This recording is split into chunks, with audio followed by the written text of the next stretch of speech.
សត្វតូចច្រមុះមួយនេះពូកែខាងលួចពងមាន់គេពេកតែថ្ងៃនេះត្រូវបានម្ចាស់កសិដ្ឋានចាំមាន់ធ្វើរឿងមួយនេះដាក់ពួកវាឆ្កែប្រមាញ់3 4 5ក្បាលបាទចាប់ផងក្រវាត់ផងខំផងបោកផងក៏ប៉ុន្តែអានេះគឺជាកូនមីបដែលគឺជាសត្វស៊ីសាច់ជាអាហារវាចូលចិត្តមកលួចពងមាន់ខ្លាំងមែនទែនសត្វមីបនេះឃើញខ្ជូតទេក៏ប៉ុន្តែវាពិតជាកាចខ្លាំងណាស់សត្វមាន់តែងតែត្រូវបានស្លាប់ដោយការខំកកនិងកូនមាន់ជាច្រើនត្រូវបានខាំស្លាប់ពីពេញដីតែម្ដង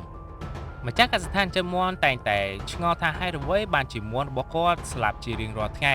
ទើបគាត់ដាក់ចិត្តដាក់កាមេរ៉ា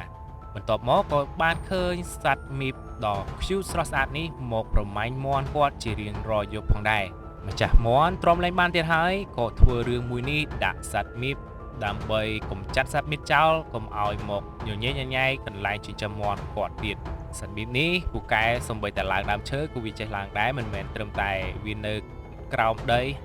មាន់នៅក្រោមដីក៏វាអាចប្រមាញ់បានសំបីតែមាន់ឡើងលើដើមឈើក៏វានៅតែប្រមាញ់បានផងដែរថ្ងៃនេះគឺជាថ្ងៃអន្សាររបស់សត្វមីបដ៏ខ្ជូតមួយនេះហើយមើលរូបរាងរបស់វាពិតជាគួរឲ្យអាណិតខ្លាំងមែនទែនក៏ប៉ុន្តែធ្វើយ៉ាងណានោះទេមកបំផ្លាញទ្រព្យសម្បត្តិរបស់គេ